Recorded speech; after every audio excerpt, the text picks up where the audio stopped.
சென்னை அண்ணா சாலையில் உள்ள BSNL அலுவலகத்தில் ஏற்பட்ட தீ விபத்தால் மின்வாரிய இணைய சேவை பாதிக்கப்பட்டுள்ளதாக மின்வாரியம் தெரிவித்துள்ளது.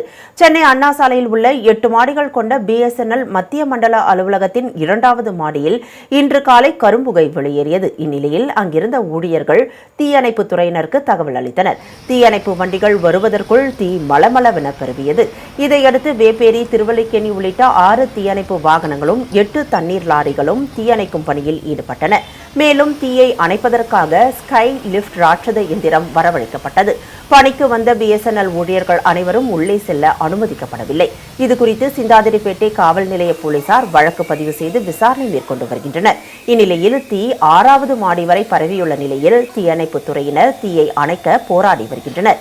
இந்நிலையில் BSNL அலுவலகத்தில் ஏற்பட்டுள்ள தீ விபத்தால் ஆன்லைன் விண்ணப்ப சேவைகள், ஆன்லைன் வாயிலாக பணம் செலுத்துதல் உள்ளிட்ட சேவைகள் பாதிக்கப்பட்டுள்ளதாக மின்சார வாரியம் தனது எக்ஸ் தளத்தில் வெளியிட்டுள்ள பதிவில் தெரிவித்துள்ளது.